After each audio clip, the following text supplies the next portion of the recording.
This is the Morning Tempo Podcast, and I am your host, Rapunzel. Wait, what?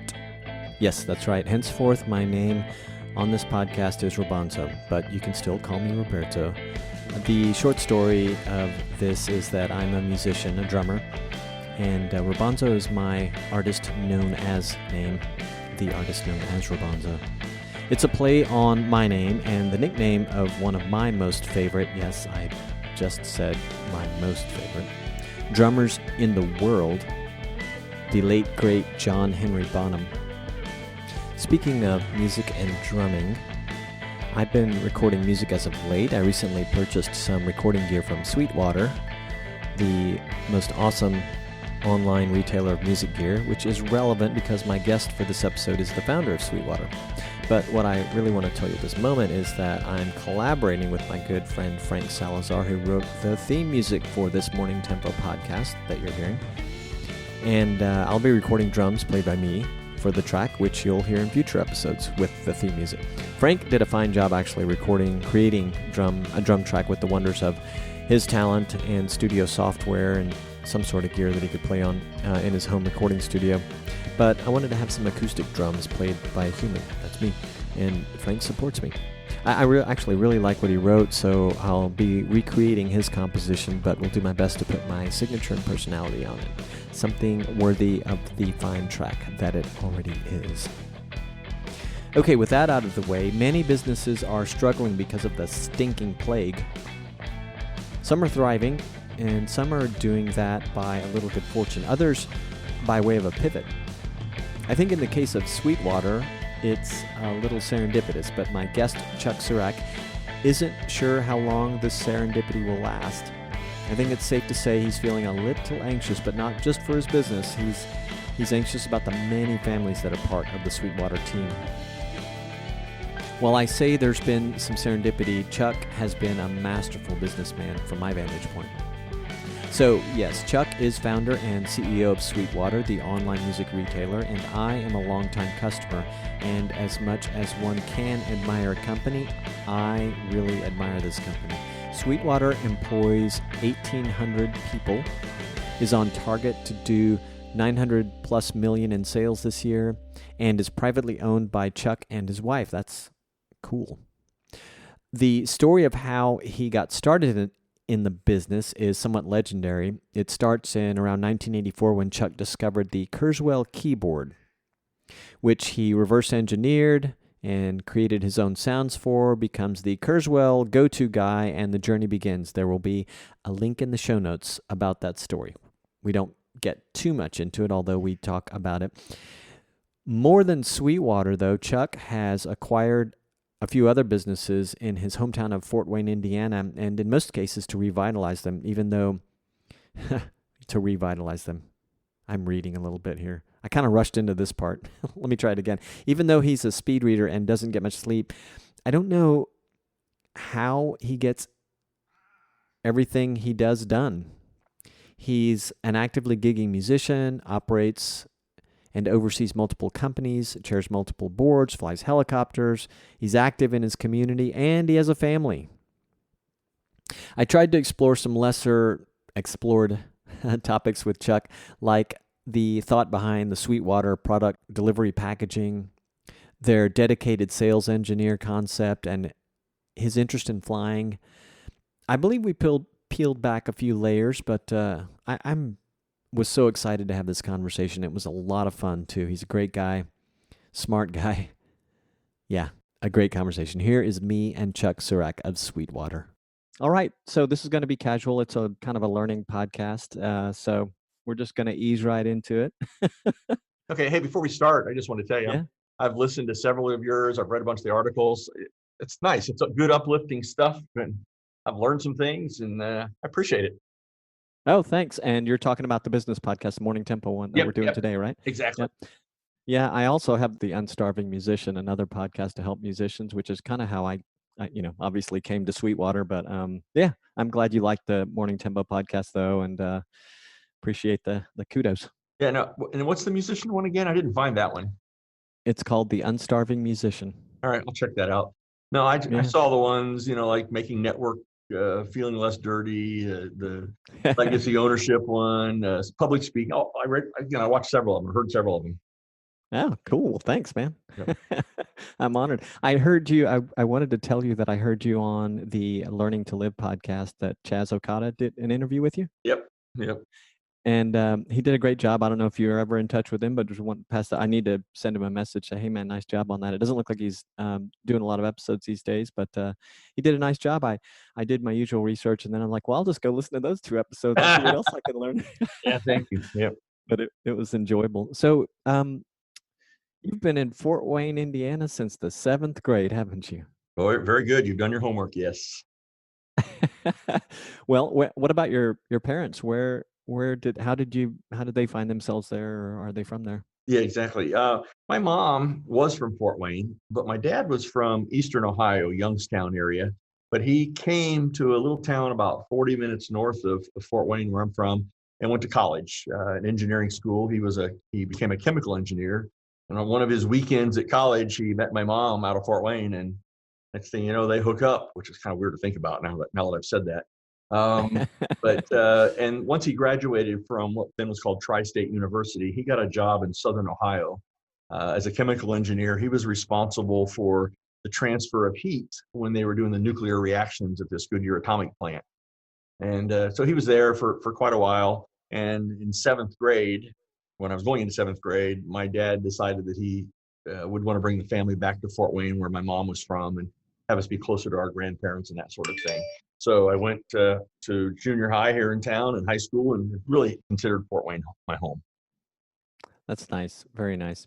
I should probably say here at the top of our conversation how great Sweetwater's been over the years, and I think I first heard about it from friends when I was living in the San Francisco Bay Area. My wife and I moved to Panama in 2016, and so that's where we are now. But we were 17 years in San Jose, and I was playing a lot, performing a lot, and so I think some of my bandmates, I'd heard them talk about ordering gear from Sweetwater, and it just sounded cool. So I checked it out, and the experiences have been so great. The thing that caught me, I thought even back then, and I'm talking, this is probably, I don't know, 2007 or something. And even at the time, I thought, wow, this is kind of throwback. He has people who contact me, call me, email me, will talk about my order with me. Did you, so I'm talking about the, what do we call them? The sales engineers, right? Sales engineer concept. Did you ever get flack about that model over the many years that you've been running the business? Oh, sure. I think you would get flack if you gave somebody $1 million. They'd be upset because they didn't get $2 million. But we've had a few customers through the years. But I will tell you the reverse side of that. We get raves and accolades all the time. Our customers love being able to talk to the same sales engineer who already knows quite a bit about you and your equipment and your dreams and desires and aspirations. And we just think it's a real positive that you're always talking to the same sales engineer, because they will know your systems and how to provide the right product and the right service for you. But once in a while, especially in these later years, some customers say, I want no interaction with a human. I just want to click and buy it online. And that's fine. We're here to serve customers however they want to be served. I just think I can do a better job if I talk to the customer and understand what they're trying to accomplish. Yeah, and when I asked the question, I was thinking about, people in business thinking, Chuck, you don't need to spend all that money on those guys. That's so antiquated. But I also forgot that we are in a culture where rather than just pick up the phone and call someone or talk to someone in person, we have such a culture of, I don't want any human interaction when I do this. I just want to order it and be done. Right.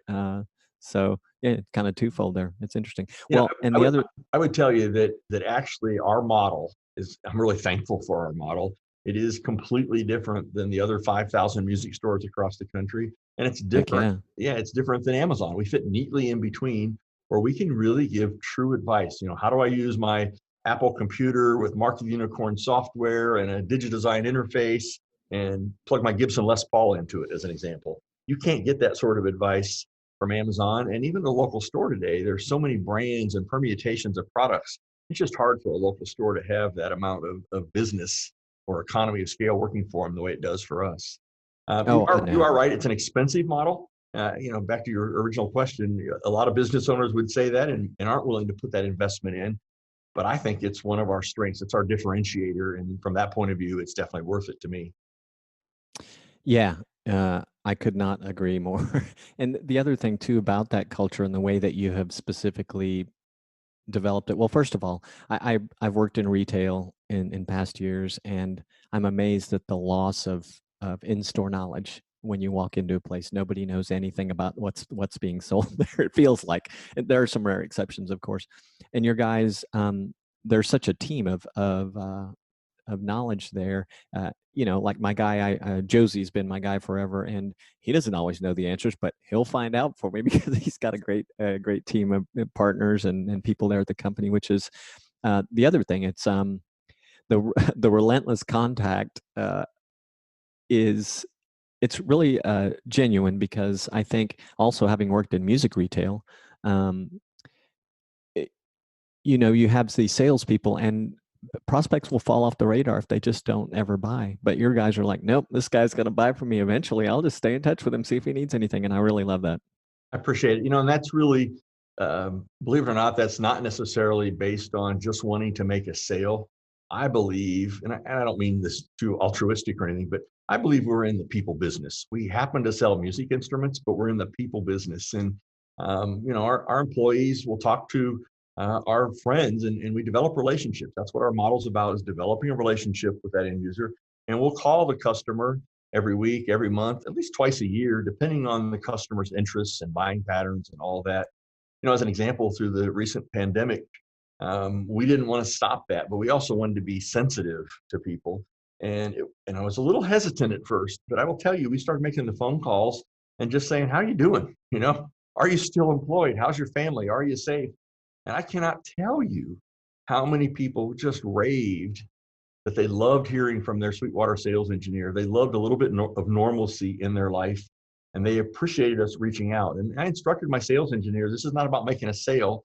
This is about keeping your relationship with these folks. And it's gone over really well, and I'm thankful. We've had good sales also, but more importantly, just great responses from our friends and from our customers. Yeah, I can imagine. I think I beat my rep to it, because just timing. I was looking for something, and I think when all this, everything started going sideways, as I say, I contacted him and asked him what was going on. So this brings me to just a morbid curiosity, but um, is the sales engineer team, were they typically located centrally at Sweetwater headquarters and now working remotely, or have some of them always worked remotely, or have they always? Yeah, right. So first off, we've brought them in from all over the country. We have nearly 500 sales engineers now. In fact, we may have 500. We just had a new class start. And they've Wow. come from all over the country. There's probably 10, 15, 20, something like that, that are from the immediate Fort Wayne area. But they come here and generally they work in our building. Now, when the pandemic hit, we allowed everybody to work from home. We instantly put some technology in to do that, but pretty much everyone's back in the office today.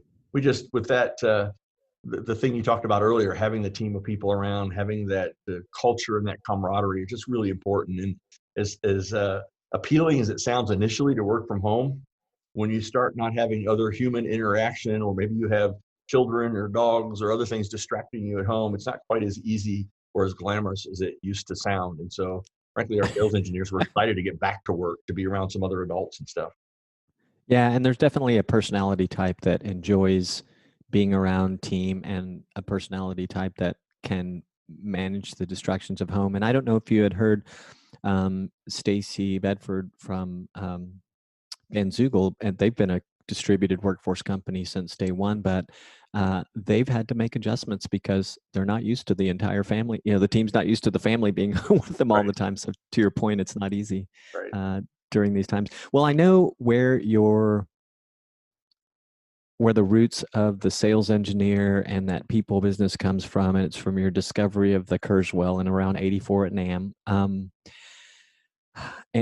how that evolved for you in terms of being a go-to guy to some very interesting people, by the way, and in the music world. But today, when I was looking at that, and I know you get asked about that and tell that story a lot, but I was hoping maybe as a kind of a fresh question on that topic is, do you ever find parallels in stories of others where, because when I look at that word Kurweil, I'm like, that thing changed his life. Do you find stories of other people where you see a parallel in your own life and that Kurweil? Wow, that is a unique question. And yeah, put me on the spot. I'm usually not short for words. I have to believe almost any successful founder of a company, that's the whole point. They founded something that was unique or that set them on that course. But, off the top of my head, I can think of Paul Reed Smith, with guitars, and he was a guitar repairman working in a store in Washington, D.C., and just felt there was a better way, and he designed his own guitars. Same thing with Bob Taylor of the Taylor guitars. He had seen and used Martin and Gibson and Fender and all these other brands of guitars forever, but he wanted to do a guitar that was more technology based. And it's kind of unusual when you think about an acoustic guitar being technology based, but he wanted to be able to make the best guitar that he could make. Not that the other guys don't make great guitars, but he wanted to use technology and continue. He believes that every guitar that comes off his line is better than the guitar that came off his line a week or a month or a year ago. Some of the companies, and I don't know which one is right, and maybe neither one is wrong.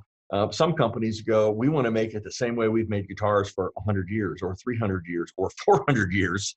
And there's no argument against that either. But I think just the way that Bob Taylor decided, I'm going to use technology and make my guitars better. And if I learn something new, I'm going to change it. I'm okay changing it on the fly. Companies like Martin would say, no, we would never change it on the fly. We're going to make it like we've always made it. If we want to do something like that, it'll be a different guitar. And again, I'm not saying anything disrespectful about Martin. I just think they're different philosophies. And that made Taylor an unknown. Initially, they were an unknown company, but because of doing something different, because of their thought process, they're one of the largest guitar manufacturers in the world today. I'm sure there's lots of stories like that. Sure. Are you a guitar historian by chance? I am not. I can barely play a guitar. I'm a saxophone player and keyboard player, of course, but I know that about 3 or 4 chords, so I could play some rock songs. That's probably about it. But I'm fascinated with guitars. We sell probably 800 guitars a day now. 800 guitars a day. Last year we sold over 150,000 guitars, and where in the heck are they going? And so that in itself just fascinates me to learn the differences between them all and the philosophy and how they're made, and just on and on and on. I'm a fan of the Mark Maron podcast, and he occasionally has musicians on there. He's a guitar player, and I don't know if you know him. He's a comedian. He's got a very, very, very popular podcast. But he had G.E. Smith from this. Oh wow! He was on there, and to hear them talk about guitars and some of the guitar players was really interesting. So if you find any of that history stuff interesting, which I do, I'm not a guitar historian. It was a great episode. It was a very recent one. It might be worth looking up. I'll Google it. I'll find it. Yep. Okay, and for those who have no idea what I was referring to, the Kurweil, I'm going to put a link in the show notes so that you can read and even hear about it. I'll refer you to Chaz Okada's podcast interviews with Chuck as well if you want to find out more about him. But the story about Chuck and the Kurweil is easy to find. It's kind of legendary, I think, in your life, and a story you've shared a few times. Something in my early research, I was fascinated with these other businesses that you have, and Sweet Car. Tell me if they're all still going, but Sweet Cars, Sweet Aviation, and then I don't know how to pronounce it, Longe or Longe Optical, and some others. And to me, it looked like in some cases, or at least in one case, you've been kind of saving businesses in your hometown, and then some of them are just perhaps out of sheer interest. But can you talk a little bit about where keeping business vibrant in your hometown collided with your interest for these different passions? Yeah, absolutely. And much to the chagrin or maybe even disappointment of my wife sometimes, we are involved in a lot of it. I think 15 is the latest number. And it sounds callous to not know for sure, but yeah, I think it's around 15. And many of them, I'd say probably half of them, were businesses that were about to go out of business or had something catastrophic happen to them. And I believed that the philosophies that we use at Sweetwater, which are pretty simple, just always do the right thing, take care of the customer. And that's what I've lived and dreamed, frankly, my whole life, but definitely at Sweetwater. And these struggling businesses, they'd lost their way. And again, they had some unusual backgrounds and that sort of thing. But in every case, I thought the fundamentals of the business could be good. And if we applied those Sweetwater style customer service skills, applied, some good marketing, some good business background, that I could help those businesses. And my goal was to save the jobs. And, I've been very, very blessed at Sweetwater. We're a large employer in Fort Wayne. And I have a fair amount of influence and the ability to get people to surround me and support me.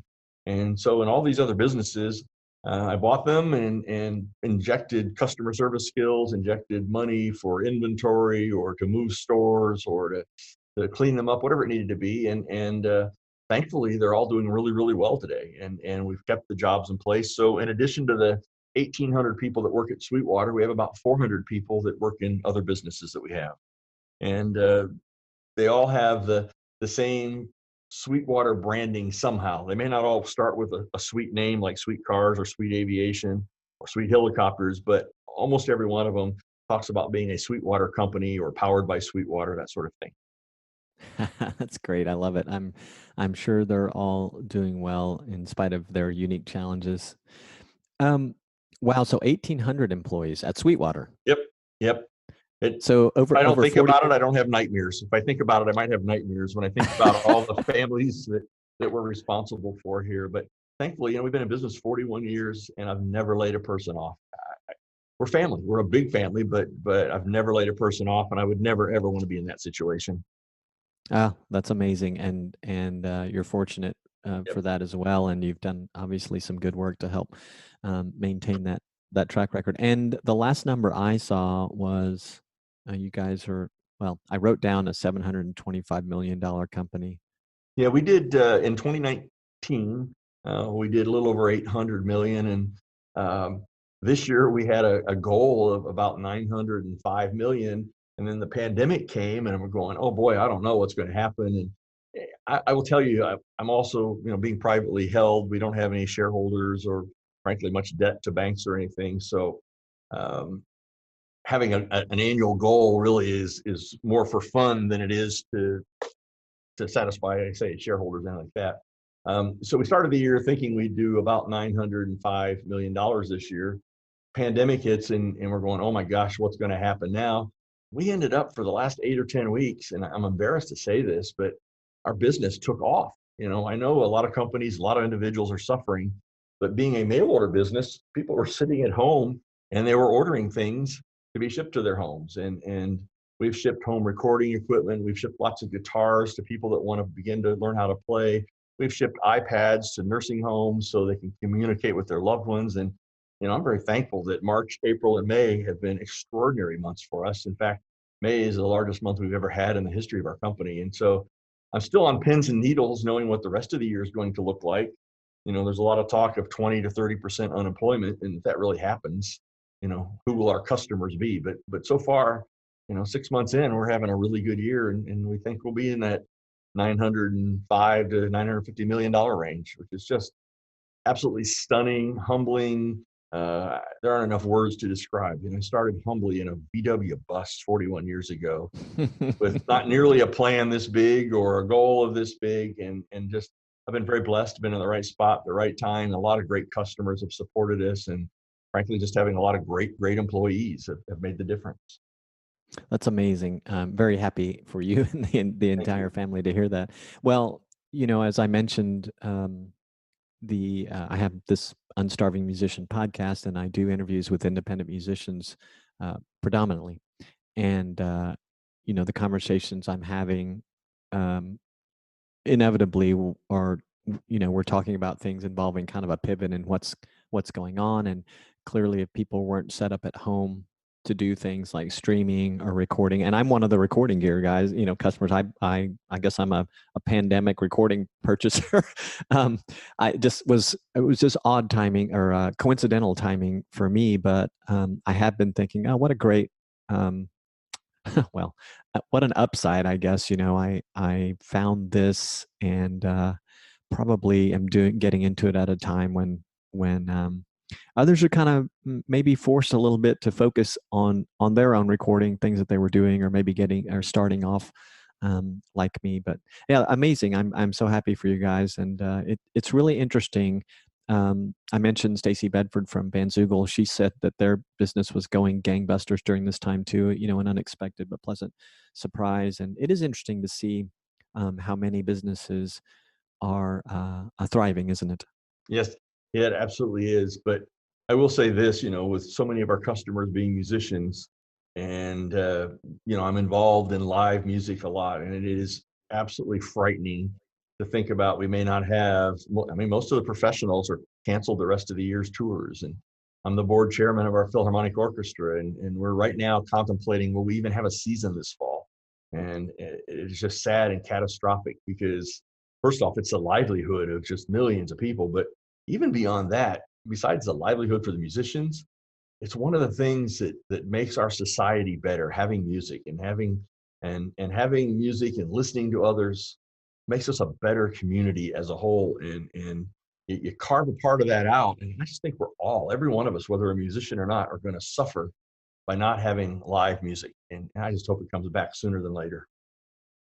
Yeah, there's one side of me that thinks that we're going to see an interesting change out of necessity and how music is delivered. But there's no doubt that a lot of people are, artists are suffering and will unfortunately probably continue to. But one thing that I was reminded of as you were talking about live music, because I spent most of my years in music playing out, at wineries and clubs and restaurants and private events. And one of the things I've written about is that among all the different things that performing live and creating music does, is it can create relationships. I met my wife because of music, and I can think of countless relationships like mine and others, friendships that are created through these.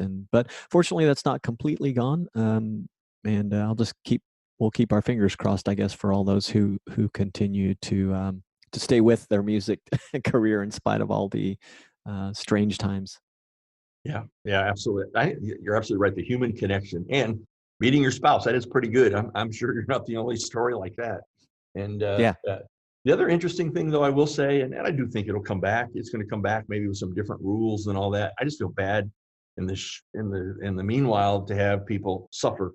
But I will also say, the last 3 months, I've seen more stuff, more new artists on Facebook Live and YouTube and all that than I've ever seen in my life. And I've been introduced to lots of great musicians that I'm not sure I would have been had we not been stuck at home and not had people, streaming and that sort of thing. And so there'll be some new opportunities also, for sure. Yeah, and I've even talked to, just one example, a close friend of mine who said he was doing live streaming for the first time, and he was fortunate that a venue he was had a standing gig at kind of partnered with him on it. They did some things to help the employees of the venue. This was just I guess a neighborhood tavern, and I think musicians are learning from this. One thing he said to me was, I can kick myself for having not done one thing sooner, and that was to set up, things like where people could show their appreciation online by, tipping him. And it's something he kind of had to do as a result of being restricted to streaming. But fortunately, some of those people, and hopefully everyone will be safe doing it. Some of them are getting to play back out. I am happy to see that, and I hope that everything goes well, and maybe we'll see a little bit of it in the future. I have to ask you. Yes. Go ahead. I'm sorry. Honestly, I used to play almost every weekend. It's a good release from my day job, and I have not played out live now for 3 months, but my first gig out is going to be July 10th. So I can't wait. I'm really looking forward to it. Just a few weeks. How exciting. And did you have things get canceled, or are your gigs these days kind of spaced out? I had lots and lots and lots of stuff get canceled, but our restaurants and bars are just starting to open up back now, and so we'll have places to play later this summer. Well, you're an animal running all these businesses. You have a family, uh, and you're still playing out a lot. I love that. Um, so there was a time in Sweetwater's history, I gathered from the Learning to Live podcast. I'm not sure I'd read about it prior to listening to that because I jumped right into it when I found it, but that you had sold 80% of the company to a capital firm in Chicago who you said were a bunch of great guys. Yes. And then one day had to present to competitors for, compelling reasons to buy the company. Right. The company that you had been running for a number of years already, and surely had a lot of emotional stock in. And then I read and hear that you managed to buy the company back, kind of against all odds. How were you feeling when you were making those presentations, and what kind of emotions were you going through leading up to buying the company back and ultimately doing it? Right. Maybe I should back up just a split second and explain how I got there. My business was pretty small when my attorney and accountant said, you've got all your money wrapped up in Sweetwater. How much bigger could it get? Maybe we should find a partner to help you take some cash out of it. And at that time we were probably a $15 million company, and I was so naive. I said, oh yeah, okay, sure. And so that was 1996 and 97. And I did interview various capital firms. I interviewed some competitors, Guitar Center, and there was a music store called Mars Music at the time. I remember them. Yep. And they all wanted to buy the company because even though we were only $15-16 million of business, we were profitable every year that we'd been in business. And they felt that it would add to the company. Eventually, I did choose a great firm out of Chicago, great partners, and they bought 80% of the company and put a bunch of money in my pocket, which is, what entrepreneur wouldn't like that? During that period that they owned me, which was about 4.5 years, they owned 80%. I owned 20, as you said. But I ran the company every day. I was here every day. I ran it just like it was. In fact, most people didn't even know that I had sold the majority of the company. And after about 4.5 years, and you have to remember the time frame, so from 97 to 2001 was when the dot-com thing was really starting to take off.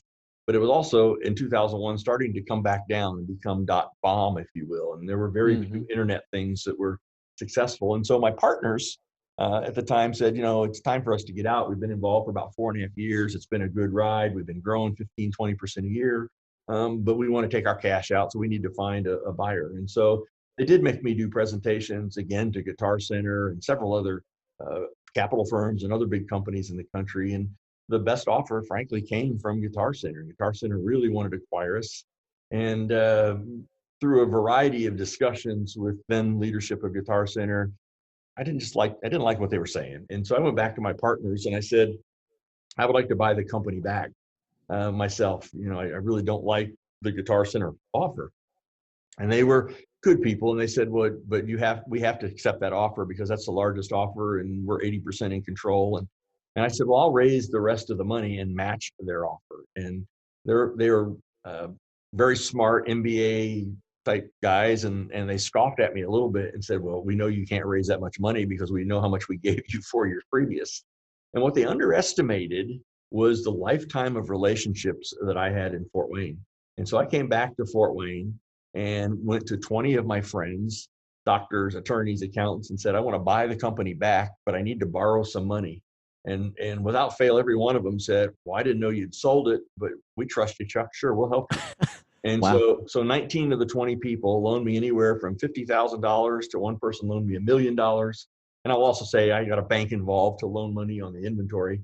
And so I was able to go back and meet the Guitar Center offer in 2001, and I bought the company completely back from the capital firm. And my wife and I, to this day, own it now 100% lock, stock, and barrel. And I'm just as excited, just as enthused as I've been, frankly, for every day of the 41 years that I've owned the company. I'm here early every day because I'm just so inspired by the great employees that we have. I'm inspired by the support from our customers.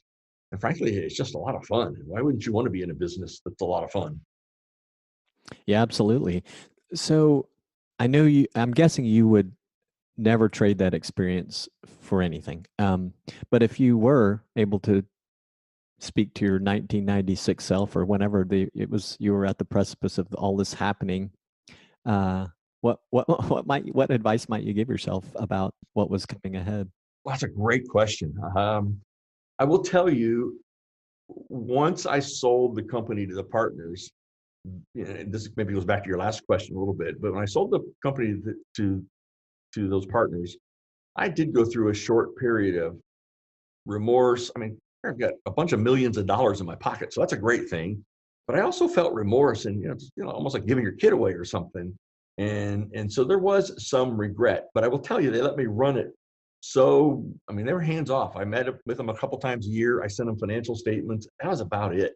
They didn't know how to run a business. They just knew how to put capital into a business, and they kept trying to get me to acquire other companies and grow it and make it bigger. And we didn't really do much of that. And but what you're absolutely right. 1996, and I would not trade it for anything. It brought me a lot of discipline.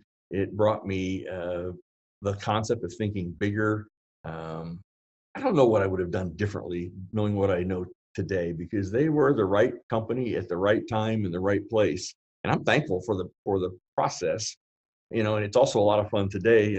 At the size of the company we are, I get inquiries or requests every week, literally every week, without exaggerating, from capital firms that would like to acquire us or want to partner with us. And it's real easy to say, thanks, no thanks. I've tasted that apple, and I have no interest today. Normally when a company goes public or they sell to a capital firm or get acquired, it's really good for the top couple people of the company. Top couple people make a lot of money, and away we go. But what's not good is usually the employees get hurt through the process. I've served on several public traded boards, and usually they start worrying about quarterly returns, shareholder value, that sort of thing, and forget what brought them to the dance, forget the customer. And I don't think they do that on purpose, but it just seems to happen, at least all the boards I've been involved with, and everybody I've ever known to take their company public wishes they hadn't. As soon as you take it public, you lose control, and you're kind of at the mercy of the market and that sort of thing. And I tell you what, there's a real convenience and flexibility and freedom being 100% privately owned. We can make decisions on the fly without worrying about getting board approval or shareholder approval and that sort of thing. And I'm just thankful for the position we're in. And I'm thankful that I went through that 4.5-year process with the capital firm to see the good side of it. I don't know what it would have been like if I'd have had a bad firm. So fortunately, I had a really good firm. That is great. So I have to pause and express a lot of angst and sadness over something you mentioned, which is shareholder influence over things that like employees. And I get very frustrated as a whatever I want, consumer or middle class guy or whatever I am, but I'm very frustrated over the influence. Shareholders are just so removed from things that you experience. For instance, those people are family. Unfortunately, you had this great firm that let you stay in there and be so hands-on, but you've seen it firsthand, what shareholders start thinking about because they're so removed, and it's kind of a vicious cycle, right? Many of us are shareholders of something, right? And everybody they're in it because they want profits. But anyway, I digress. It is very frustrating though, and I'm really happy to know of your story, how it turned out, and that you're still privately owned. Yeah, it is frustrating. As I say, I've served on hospital boards and bank boards and all that, and I've sat in those board meetings. And again, I don't think it's bad intent, but they do wonder I hear the discussion, how's it going to affect our stock price? And I don't have to ever think about that at Sweetwater. My employees, every one of them, from the receptionist to the warehouse folks, know that they're empowered to always, always, always do the right thing for the customer. They will never get in trouble for doing too much for a customer, because I'm interested in always doing the right thing for the customer, because it's the right thing to do, but I want to treat people the way I'd want to be treated. And frankly, allows me to put my head on my pillow at night every night. I'm not saying we're perfect, but what I am saying is that we will always do the right thing for the customer. And every employee in this building knows that and is empowered to do that. And we just don't make decisions based on shareholder value. And maybe I make a little less money than I could, but I'm okay with that. I'm making enough money, and I feel like I'm providing a great service to our customers and friends. Absolutely, you are. That's great. Um, I'm gonna left turn here. I'm a kind of a packaging geek, and even to the extent. So years ago, I worked at for Frito-Lay, PepsiCo, and when I lived in, I'm from Fort Worth, Texas, and so when my wife and I still lived in that area, I had a stint with Frito-Lay, actually driving one of those vans around, taking product to places. But they give you the being located where it was, we get to go to the place where they where they make the sausage, so to speak, where they make the products. And the thing that fascinated me most was packaging. um, and packaging to the, I mean, for me, packaging is also, that moment when we get something in the mail and open it up. And I really love what you guys do in your own unique way.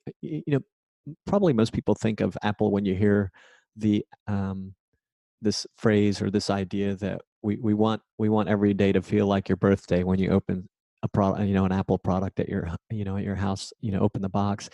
And in your own unique way, you've created a similar experience with Sweetwater, and it is obviously the fine products, but I have to compliment you on the literature that goes in there, the messaging, the personalization, the bag of candy.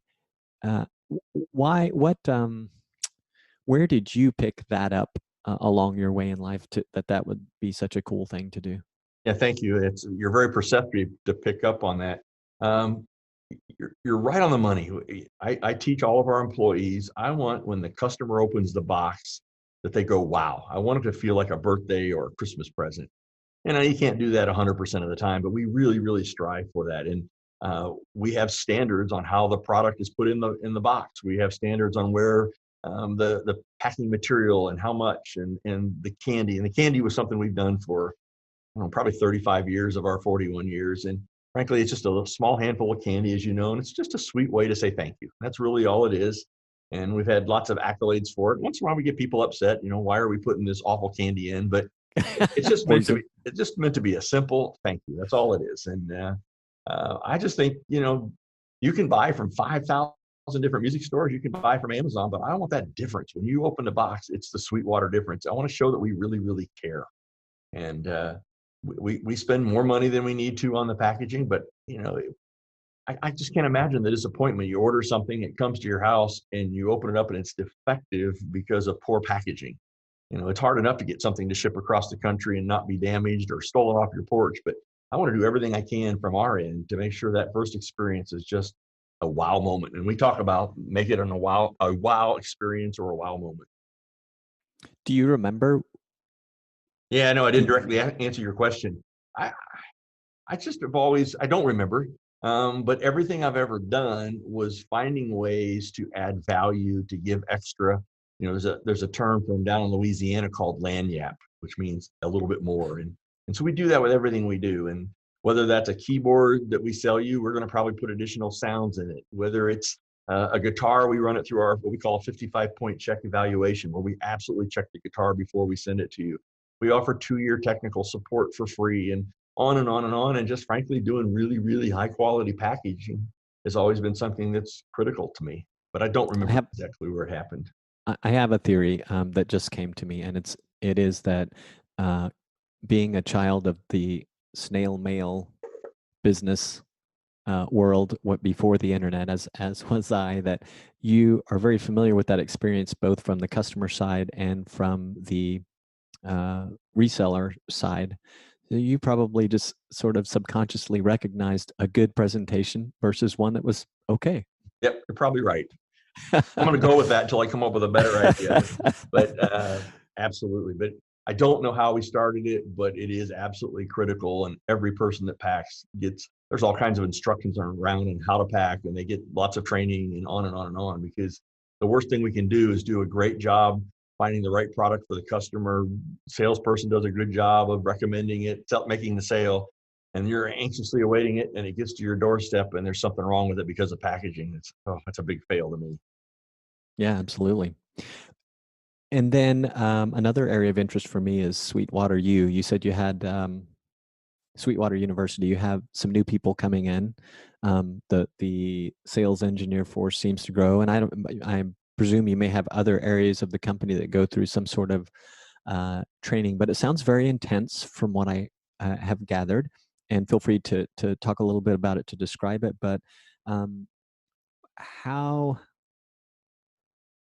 what inspired you? I mean, I realize that there's a bit of necessity there, because when you started, when you became the Kurweil guy, from both sales and service out of your VW van, if those two coexisted at the same time, I know you were trying to replicate yourself, but did you have other sources of inspiration for creating what is clearly um, a kind of a immense educational system Right. within Sweetwater?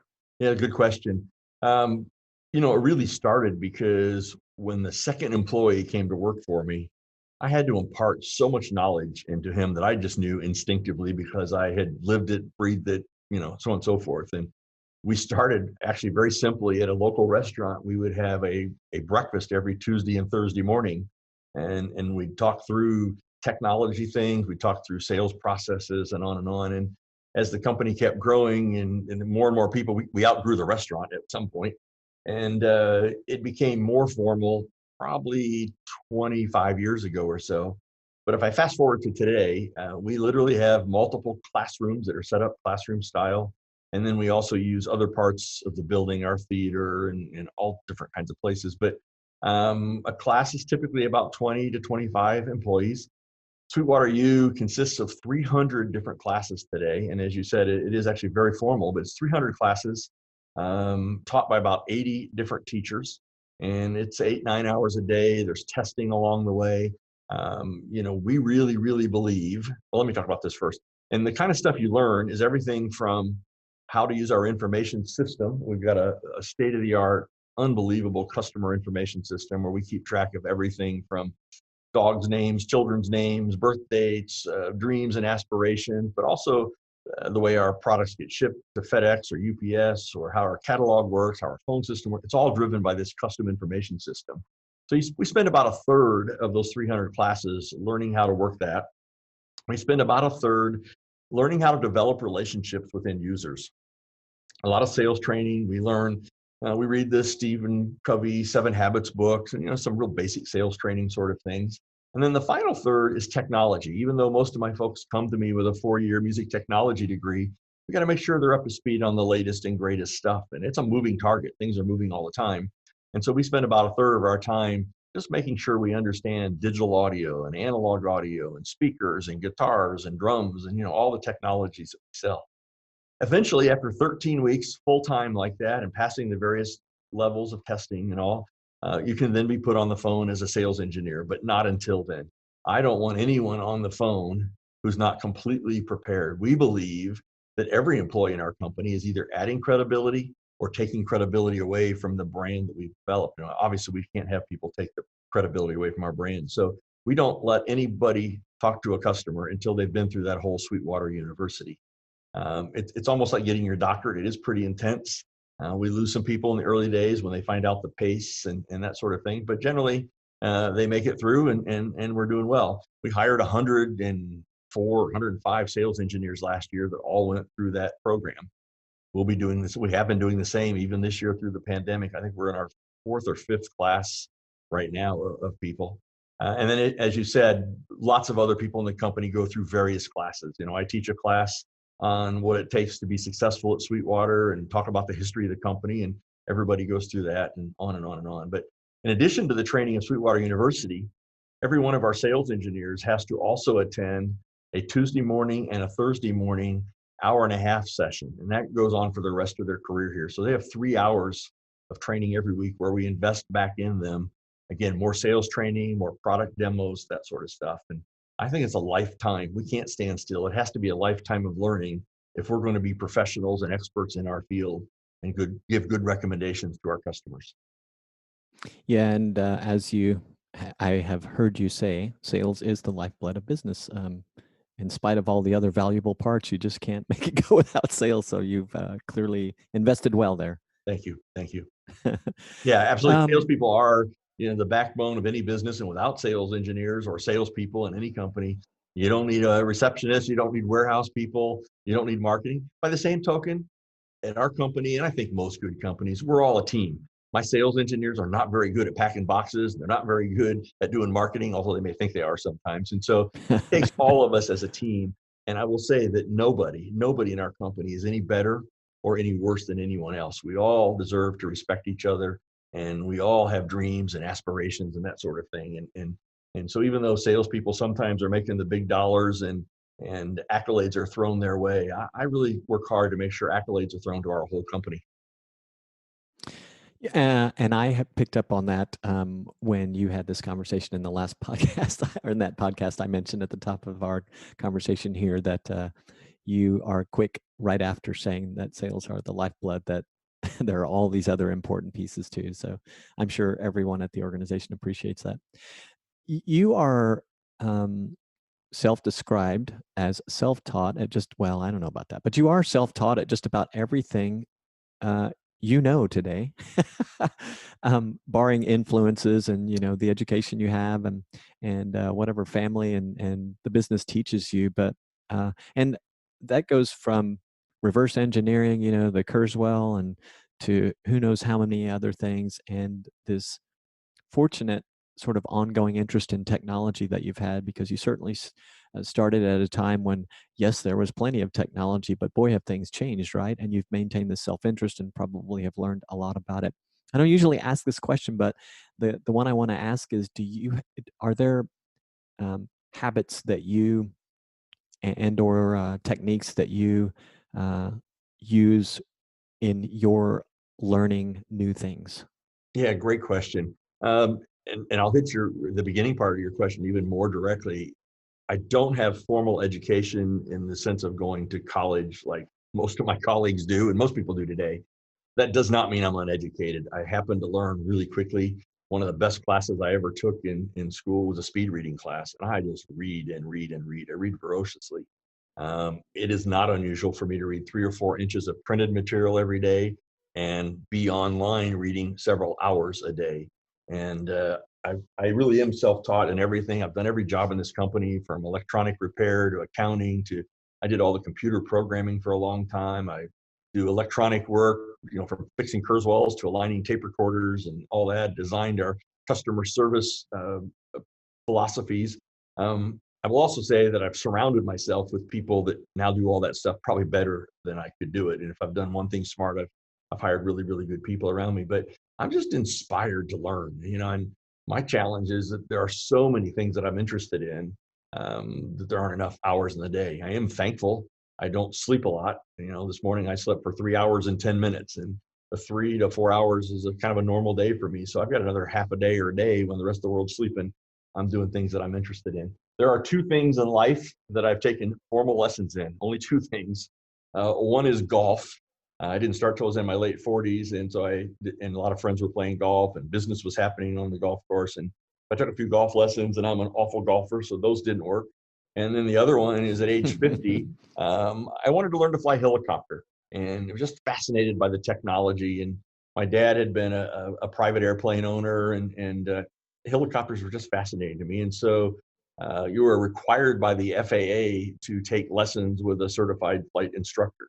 And so one year for Christmas, my wife got me a how to fly helicopter book and an instructor lesson. And next thing you know, I'm learning to fly helicopters. And I had to do it with a formal education or a formal instructor, and got my license and flew for a couple of years. And I actually had an incident where I put a helicopter down in some bad weather. And I could argue in some senses that the helicopter lessons didn't work, but I did get back on the horse, and I've been flying for many years. I've flown all over the country now, and it's an amazing experience to see the Earth from 500 feet above it. You can go over the Gulf of Mexico or over the mountains and just people's backyards, and it's just fascinating to see how beautiful our country really is. So I've taken lessons in golf and helicopters, and I'm not sure that worked. And there you go. That's my story.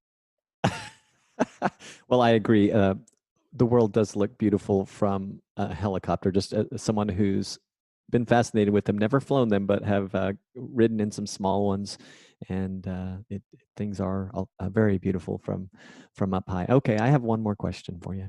Sure. I don't know if I read or heard this, but I gather that you approach business and entrepreneurship like an athlete approaches their livelihoods or their games, their professions. And I really just wanted to ask, who are among, in your world, the most inspirational athletes? Whoa. Well, understanding that I'm a musician and have very little sports in my blood, I probably can't have really good answers, but I can say this. I love watching, and I'm inspired by anybody that is great, that just exudes greatness. Way back when the Olympics were in Atlanta, I had the ability to have a center court seat to see Monica Seles play tennis, the greatest tennis player of the world at the time. Just knocked out by that level of excellence. I had a chance to see Tiger Woods years ago, and I've been around, lots of fame. I saw the famous four, the Chicago Bulls with Michael Jordan, and excellence. And I would say that whether it's sports or music, musicians or business, I just like the best of the best. And I think we can all learn something from anybody, but when you're learning from someone that's excellent, man, just hang on and soak in whatever you can get. Sorry I couldn't answer your question very well, but that's really where I am. No, that's okay. That's okay. It's a great answer. Chuck, thank you for making time to speak with me today. And thanks for all that you and the team at Sweetwater are doing for music and all these other businesses and people that you touch. Roberto, thank you very much. I've enjoyed my time today, and hopefully your listeners will get some value out of it. And the other thing I would add, I'm very approachable and accessible. If people want to reach out to me directly for me to further comment, just feel free to send an email to chuck@sweetwater.com, chuck@sweetwater.com, or call the Sweetwater number, 800-222-4700. That's 800-222-4700, and ask for me. And I'll definitely take your call, return your call. I return everybody's call. Thanks again. That's funny. I was afraid to say it. I was thinking earlier, I wanted to say you're so accessible. I replied to an email that comes from you, but I know is driven by, you have, that email has to go to a lot of people, myself included as a customer. And I mentioned wanting to speak with you for the podcast, and you personally responded. And I thought that was great. And I'm like, I'm not going to say that on the air lest you get bombarded with unwanted emails. Again, all of us are equal. No one's any more important or less important than anyone else. And I just think we all deserve respect. So I'm honored and thrilled that people would want to ask me anything or share anything with me, and I'll always respond. So, well, thanks. Roberto, thank you for today. Great interview. I really enjoyed the time with you. Absolutely. You take care. Bye. Bye.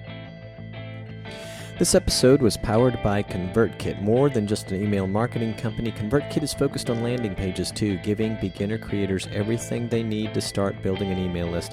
I've been using ConvertKit since early 2016. Their new free plan allows creators to make unlimited landing pages and forms. You can choose from multiple templates, add personalization, add design, include an incentive email, create a thank you page, manage subscribers, and to send broadcast emails. The support and educational resources at ConvertKit are top-notch, and that is important to me. It should be to you. To learn how ConvertKit can help you connect with your audience so that you can make a living doing the work that you love, go to morningtempo.com/convert or the show notes for this episode. Thanks again for listening. This podcast is made possible by the support of listeners like you. To learn about the different ways that you can support the podcast, visit morningtempo.com/crowd-sponsor. There you can also join the Morning Tempo email list for insiders who want to know what I'm learning from the business owners and entrepreneurs that I speak with and work with, including those you hear on this podcast. Morning Tempo insiders get an occasional email from me with business insights, recommendations, hacks, and anything else I come across that could help you in your creative entrepreneurial journey. And it's free, and you can unsubscribe at any time. If you enjoyed today's episode, please subscribe wherever you listen to your favorites. With a whole lot of love to my good friend and former bandmate Frank Salazar, who wrote and performed the Morning Tempo podcast theme song. Frank, you rock. Ciao for now.